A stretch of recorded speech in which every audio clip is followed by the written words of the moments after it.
안녕하십니까. 제10회 해양법 국제학술회의의 마지막 세션에 오신 여러분을 진심으로 환영합니다.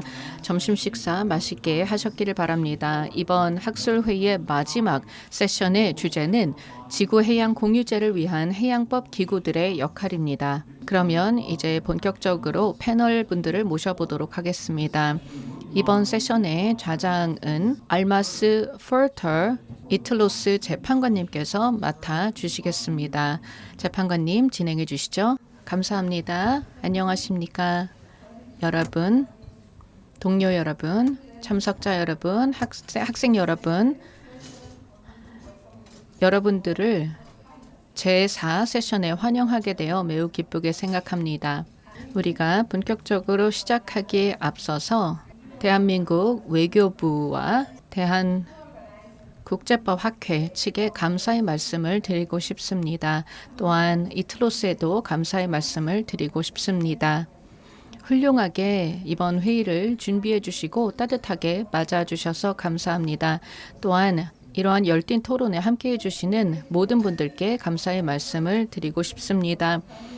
국제학술회의가 10주년을 맞게 되었고 웅클로스의 그리고 관련된 기구들의 역할에 대해서 계속해서 대화를 이어나갔습니다. 학자들 그리고 법 전문가들의 대화를 통해서 확인할 수 있는 것은 해양법이 고정된 것이 아니라 계속 진화하는 것이라는 점입니다. 이번 세션에서는 지구해양 공유제를 위한 다양한 해양법 기구들의 역할에 대해서 살펴볼 것입니다. 지구해양 공유제를 관리하는 것은 사실상 해양 거버넌스의 가장 중요한 사안이 되고 있습니다. 오늘날 해양 환경은 점점 더 복잡해지고 있고 그렇기 때문에 다양한 기구들의 역할이 필요한데 해양법 기구들의 역할이 중첩되기도 하고 영역이 복잡하게 겹치기도 합니다. 이러한 다양한 해양법 기구들이 존재하는 가운데 이들이 일관된 방식으로 역할을 수행할 필요가 있고 이와 동시에 각 당사국들의 역할이 매우 중요하다는 점을 말씀드리겠습니다. 이러한 주제를 다루기 위해서 연사분들과 패널분들을 모시게 되었습니다. 글로벌 조율을 위해서 BBNJ가 어떤 역할을 할 것인지에 대해서 이야기하고 기술과 데이터가 해저 거버넌스에 어떤 역할을 하고 있는지에 대해서 논의를 할 것이고 또한 해양법 기구들과 기술 관련해서 어떤 체계가 있는지에 대해서 이야기해 볼 예정입니다. 이 세 개의 발표의 핵심 메시지가 있다면 우리가 좀 더 통합된 방식으로 해저 거버넌스를 접근하고 해양 공유제의 거버넌스를 접근해야 된다는 것을 확인할 수 있습니다. 우리는 웅클로스 하에서 협력의 의무를 가지고 있습니다. 우리가 함께 협력함으로써 해양을 함께 발전시켜 나갈 의무가 있습니다. 세 분의 발표가 다 마무리되고 나면 발표 내용에 대한 토론을 진행하도록 하겠습니다. 그러면 이제 첫 번째 발표를 듣도록 하겠습니다. 모섭 교수님께서는 웰링턴 빅토리아 대학교의 교수이십니다. 이 발표 내용에서 알 수 있는 것처럼 모섭 교수님은 BBNJ 코멘터리의 작성자 중에 한 분이고 최근에 옥스퍼드 대학교에서 관련된 코멘터리가 출간되었습니다. 모섭 교수님 발표 해 주시도록 하겠습니다. BBNJ 협약의 역할 그리고 다양한 기구, 프레임워크 또 기관들 간의 관계에 대해서 도전 과제와 방향에 대해서 말씀해 주시겠습니다. 네, 대단히 감사합니다. 안녕하십니까 내외기빈 여러분. 앞서 연사분들과 마찬가지로 저 또한 깊은 감사의 말씀을 드리고자 합니다. 대한민국 외교부 또 한국국제법학회 그리고 이클로스 측에 감사의 말씀을 드립니다. 제가 가장 좋아하는 회의 중 하나가 되고 있는 것 같습니다. 뷔페에서 랍스터가 나오는 회의는 항상 최고의 회의죠. 초청해 주셔서 감사드립니다.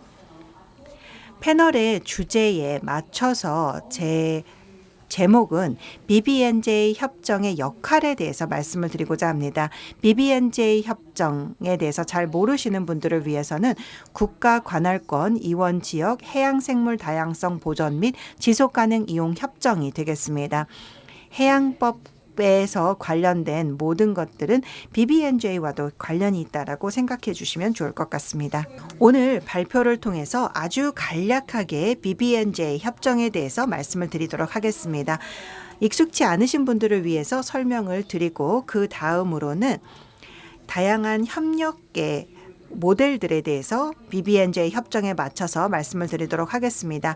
뉴욕에서 지금은 준비위원회에서 BBNJ를 기반으로 한 여러 기관의 협력을 위해서 준비회의가 진행되고 있고, 그러한 이슈들 중에 하나는 BBNJ 협정을 통해서 어떻게 협력과 조율을 강화할지에 대한 내용이 포함되어 있습니다.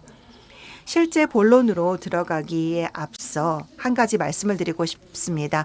어제 샌더스 박사님께서 UN 오션스가 해양법과 관련된 거버넌스에 얼마나 큰 기여를 해왔는지 말씀을 해주셨습니다. 계속해서 갈등을 해결하는 데 있어서도 기여를 해왔습니다. 그런데 저는 조금 다른 시각에서 말씀을 드리고 싶습니다.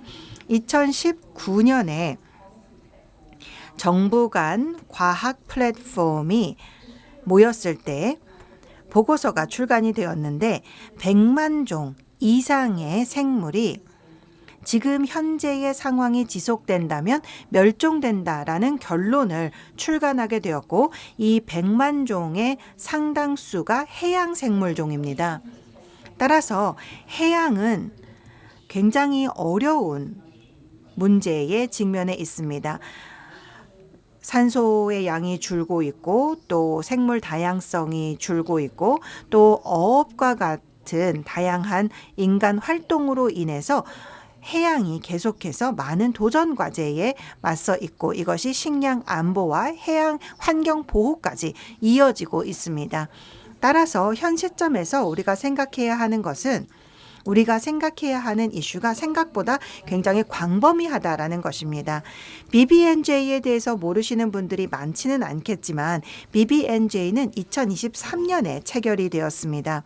4개의 분야를 포괄하고 있는데,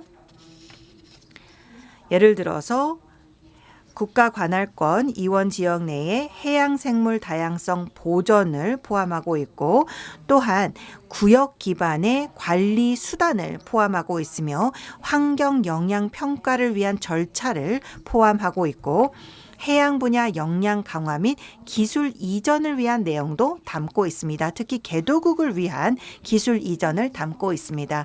본 회의를 통해서 이미 언급이 되었지만 내년 1월에 BBNJ 협정이 발효가 될 예정입니다.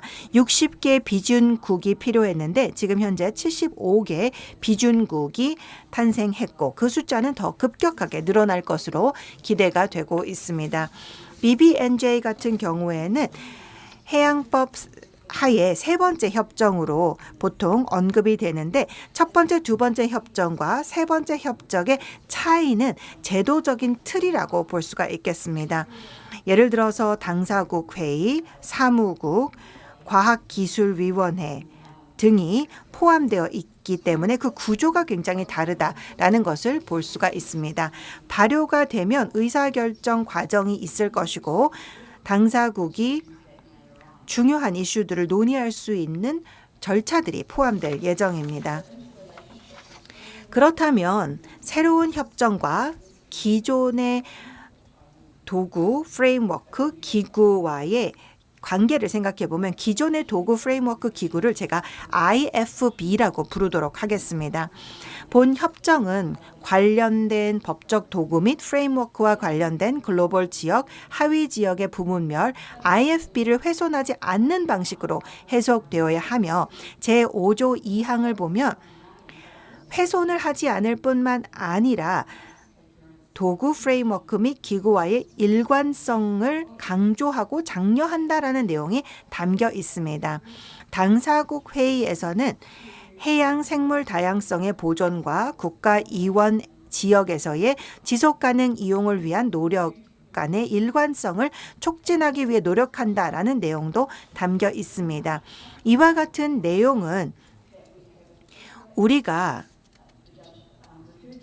앞서 재판관님께서 말씀을 해주신 것처럼 여러 해양과 관련된 기구들이 중첩됐다라는 인식에서 탄생한 것입니다. 따라서 조율이 필요한 상황이고 BBNJ 협정이 이와 같은 조율을 담당하도록 하게 될 것입니다. 그 외에 다른 조항들도 협력과 조율에 대해서 이야기를 하고 있는데 특히나 당사국 회의를 통해서 이원 지역에서의 지속 가능한 이용을 위해서 반드시 구역 기반의 관리 수단을 사용하도록 하고 있고 또한 IFB를 통해서 협력과 조율을 하도록 하고 있습니다. 이와 같은 협력과 조율의 기능이 BBNJ 협정의 가장 핵심적인 목표 중에 하나라고 생각이 됩니다. 아주 간략하게 몇 장의 슬라이드를 통해서 시각적으로 어느 정도의 IFB들이 존재하고 있는지에 대해서 말씀을 드리고 싶습니다. 국가 관할권 이원 지역에 해당되는 IFB가 몇 가지나 있는지 보여드리고 싶습니다. 여기에 보시는 바와 같이 다자적 환경 협약들이 다양하게 있어서 BBNJ를 통한 조율과 협력의 필요성을 보여주고 있습니다. 학자들은 사실 이렇게 다양한 기관들이 있다라는 것을 도전 과제로 보지 않고 있습니다. 오히려 이렇게 다양한 기관들의 협력이 좋다라고 생각을 하는데 이렇게 다양한 기관이 있을 때에는 조율의 필요성이 탄생한다라는 것입니다. 이렇게 있는 다양한 기관들이 서로의 기능을 침범하지 않도록 해야 할 것입니다. 그렇다면 협력 유형이 어떤 것이 가능할지를 보기 위해서 FLO의 자료를 참고해 보았습니다. 영국의 캐런 스콧이 거버넌스를 통한 분열 관리라는 저서를 통해서 새로운 시대의 국제법이라는 내용을 작성하게 되었습니다. 그래서 다자협정을 바탕으로 해서 해양법을 포함해서 협력의 유형들을 정리했습니다. 여기에 보시면 가장 흔한 협력의 유형이 바로 아주 기본적인 협력의 형태로서 공식적인, 비공식적인 조치를 포함하고 있습니다. 예를 들어서 협정을 담당하는 여러 사무국들 간의 협력을 의미하지만 이와 같은 협력은 당사국들의 동의를 통해서 이루어지고 있습니다. 그 중에 하나가 바로 베른 프로세스입니다. 베른 프로세스는 비공식적인 프로세스로서 생물 다양성 협약의 당사국들이 협력을 할 수 있는 프로세스입니다. 이러한 프로세스를 통해서 중요한 분야들을 찾고 시너지 효과를 간구하고자 하는 것입니다. UN 오션즈 프로세스도 마찬가지인데 이 UN 오션즈에 대해서는 차후에 다시 말씀을 드리도록 하겠습니다. 캐런 스콧 박사가 파악한 두 번째 종류의 협력 유형은 좀 더 통합된 형태로서 좀 더 광범위하고 심도 있는 협력이 이루어지는 형태로서 고배 프로세스를 예로 들고 있습니다. 참치 및 참치 유사 어족 보존 및 관리를 위한 지역별 관리 기구를 의미하죠.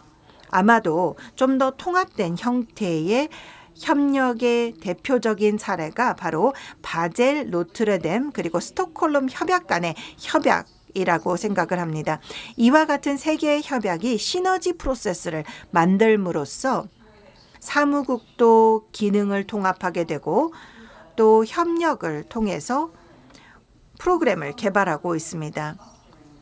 이러한 형태의 협력은 협약 기구 간의 클러스터링으로 불리기도 합니다. 이와 같은 긴밀한 협력을 광범위하게 진행하게 되면 시너지 효과가 탄생하고 또 서로 배울 수 있는 기회가 됩니다. 물론 각각의 기구마다 자신들만의 목표가 있기 때문에 이러한 것들이 서로 창충할 수 있기는 합니다. 세 번째 유형은 제가 말씀을 드리지는 않겠지만 혹시 이에 대해서 질문이 있으시다면 질의응답 시간에 답변을 드리도록 하겠습니다. UN 오션스 프로세스를 통해서 우리가 대표적인 협력을 살펴볼 수가 있겠습니다. UN 오션스 같은 경우에는 유엔의 체계적인 활동을 해양과 관련해서 조정하고자 하는 것입니다. 현재 유엔 관련되어서 해양과 관련된 기관은 33개입니다. 왜냐하면 환경 관련된 기관도 연관되어 있고 또 어느 정도 해양에 영향을 미치는 영역의 기관들도 있기 때문에 총 33개의 기관으로 파악하고 있습니다. 한 학자가 이를 살펴보면서 협력의 클러스터링이 제대로 이루어지지 않았고 이것은 자금의 부족 때문이기도 하다라고 이야기를 하고 있습니다. 재정이 부족하면 클러스터링을 하고 협력을 하고 조정을 하기가 어렵기 때문입니다. UN 오션즈를 살펴보면 사실 대표적으로 이상적인 조정이나 협력의 모델로 보기는 어렵습니다. 그런데 예를 들어서 국제포경위원회나 지역수산관리기구도 33개의 조직에 포함되지 않았다라는 점도 하나의 한계점으로 포함이 되고 있습니다. BBNJ가 만약에 협력과 조율을 하고자 한다면 어떠한 선택을 할 수 있을까요? 가장 기본적으로는 과학에 대해서 활동에 대해서 정보를 교환할 수 있다라고 생각하고 그러한 정보 교환 자체가 아주 유용한 접근 중에 하나라고 생각합니다. 서로의 사무국이 서로의 회의에 참여하는 것도 하나의 일관성을 확보하는 방식이 될 수 있겠고 여기에서 더 통합적인 방식으로 나아간다면 공동 프로그램을 진행할 수도 있다라고 생각하고 또 리에종을 임명해서 직접적으로 상호 연결을 하고 조율을 할 수 있다고 생각합니다. 조율을 위한 회의도 진행할 수 있게 되고 또한 하부 기관 간의 협력도 할 수 있으며 아주 많이 진화시킨다면 사무국의 통합도 생각을 해볼 수가 있겠습니다. 또한 기존의 협력 메커니즘으로부터 아이디어를 얻어서 BBNJ를 통한 협력을 생각해 볼 수가 있겠습니다. 그렇지만 항상 관련된 리스크와 장점이 있겠죠. 협력과 조율을 강화할 때 장점도 있고 리스크도 있을 수밖에 없습니다. 장점들을 먼저 살펴보면 협력과 조율이 이루어져서 함께 일을 하게 된다면 1 더하기 1이 2가 아닌 더 큰 것으로 이어질 수 있다고 생각합니다. 그래서 잠재력을 발휘하고 일관성을 발휘함으로써 더 큰 결과를 가져올 수도 있습니다. 한 기관이 해양의 특정 분야에 대한 전문성을 갖고 있고 다른 기관이 탐사를 할 때 해양에 해를 입힐 수 있다라는 이슈가 제기되면 상호 협력을 통해서 해결해 나갈 수도 있겠죠. 리스크와 관련을 해서 생각을 해보면 이미 IFB 간의 권한을 과도하게 행사할 수 있는 우려도 있고 서로 침해할 수도 있다라는 우려도 있습니다. 중요한 것은 IFB의 당사국들이 협력에 대해서 지지를 해주는 것이 굉장히 중요하다라고 생각하고 그것 자체가 초기에 협력을 하고 조율을 하는데 가장 큰 어려움이 될 수 있다라고 생각합니다. 분명히 당사국의 참여 그리고 사무국의 참여가 상당히 중요하다라고 생각합니다. 어떠한 어려움이 있을 수 있을까요? 협력과 조율을 하는 데 있어서 이미 제가 몇 가지 언급을 드렸고 어떤 리스크가 있는지 살펴보면 IFB에 참여하는 당사국 중에 BBNJ의 비당사국인 경우가 있겠죠. 그렇게 되면 BBNJ를 통해서 IFB를 주도하고 협력을 이끌어내는 것에 대해서 불만족스럽게 생각할 수도 있습니다. 왜냐하면 현재 BBNJ의 비당사국인데 할 수 없이 IFB의 당사국이어서 끌려 들어갈 수도 있다라고 생각할 수도 있겠죠. 또 특정 IFB에 참여하고 있는데 그러한 IFB에 의한 합의에 참여함으로써 할 수 없이 BBNJ에 끌려 들어갈 수도 있다라고 생각할 수가 있겠고, 또 특정 국가가 특정 IFB를 지배할 수도 있게 되고, 또 IFB에 대한 지배력을 행사하게 되면 다른 당사국에 영향을 미치게 되고, 또 특정 IFB가 BBNJ에 지배를 당하게 되면 다른 IFB들이 협의를 하고 싶어 하지 않을 수도 있습니다. 뿐만 아니라 당사국들이 각각의 접근을 조율할 필요가 있겠습니다. 여러 IFB에 참여하고 있다면 당사국 내에서 조율이 필요하고, 또 여러 당사국이 있을 때는 당사국 간 조율도 필요할 수가 있겠습니다. 다양한 IFB가 다른 목표를 갖고 있기 때문에 이러한 목표를 함께 조율하기가 어려울 수도 있습니다. 따라서 일부 IFB들이 BBNJ에 대해서 어떻게 반응을 하고 있는지를 살펴보도록 하겠습니다. 여러 접근이 나타나고 있는 것을 볼 수가 있는데요. 여러 기관들의 발언을 제가 정리해 봤습니다. ISA 사무총장님의 발언을 보면 국가 관할권을 벗어난 지역의 해양 환경을 보호한다는 목표를 공유하면서 BBNJ 프로세스와 협력을 할 용의가 있다라는 말씀을 해주신 바 있습니다. 남극 조약 체계 같은 경우에는 반복적으로 남극에서의 활동은 자신들만 독점적으로 관리할 수가 있기 때문에 BBNJ 협정을 환영하는 결의안을 채택하지 않았습니다. 참치를 관리하는 5개의 지역 수산 관리 기구의 사무국 같은 경우에는 항상 관련된 이슈가 발생하면 자신들이 먼저 관여를 해야 한다라고 발언을 하면서 우려를 표명한 바 있습니다. 어떤 교훈을 얻을 수 있을까요? 기존의 사례들을 살펴보면 캐렌 스캇 박사의 논문을 통해서 볼 수 있는 것은 특정 기관이 주도한다기보다는 어떤 프로세스의 이름이 주어지면 그 그룹을 구성하는 다양한 것들을 고려할 수가 있는데, BBNJ의 당사국들도 마찬가지의 접근을 하면 좋을 것 같습니다. BBNJ라는 이름 하에서 주도를 하게 될 것인지, 혹은 UN 오션즈와 같은 다른 방법을 통해서 이 문제들을 해결해 나갈 것인지 다양한 방면으로 생각해 볼 수 있다라고 생각을 하고, 또 겸손한 접근이 필요하다라고 생각합니다. BBNJ 당사국들은 다른 기관들이 협력을 하도록 강요하는 모습이 안 되고 오히려 작게 시작하는 것이 신뢰를 구축하는 데 가장 좋은 방법일 수도 있다라고 생각이 됩니다. 제가 보기에는 구역 기반 관리 수단이라든지 혹은 전략적인 환경 영향 평가 등과 관련해서는 여러 가지 기회가 있다라고 생각합니다. 우리가 아직까지는 모델을 만들거나 특정한 기대치를 만드는 것은 적절한 방식이 아니고 현재의 협력 방식을 발전시켜 나아가는 것이 더 좋을 것 같습니다. 제가 시간이 거의 다 된 것 같은데요. 우리가 생각하기에 흥미로운 질문 중에 하나는 관련성 있는 IFB란 무엇일까에 관한 질문입니다. 지금 현재 다양한 IFB들이 존재하고 있는데 저희는 IFB뿐만 아니라 관련성 있는 IFB를 생각해 봐야 합니다.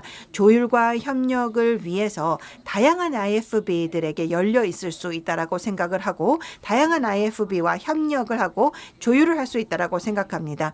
그렇지만 반드시 각 IFB의 역량에 침범을 하지 않도록 해야 하기 때문에 관련성 있는 IFB를 파악하는 기준을 세우는 것도 필요할 수도 있겠습니다. 이제 결론을 맺도록 하겠습니다. 저는 좀 신중하게 발언을 하면서도 긍정적으로 생각하고 있습니다. BBNJ 협정은 이제 해양 거버넌스를 개선하기 위한 협력을 조정을 한다라는 것 자체가 큰 잠재력을 갖고 있다라고 생각합니다. 우리가 인정해야 하는 것은 기존의 협력과 조율을 개선하기 위한 노력들이 그렇게 성공적이지 못했다라는 것입니다. 따라서 제가 말씀드리고 싶은 것은 정당성을 늘 확보하고 전체 국제사회가 함께 해야 합니다. BBNJ의 당사국뿐만 아니라 전체 국제사회가 함께 해야 하는데 이를 위해서는 전략적 사고와 목표와 프로세스에 대한 고려가 필요할 것입니다. 여기에 보시면 앞서 언급이 되었던 지난주 출간된 책의 표지입니다. 참고해 주시기 바랍니다. 감사합니다. 대단히 감사합니다. 종합적인 발표 감사드립니다.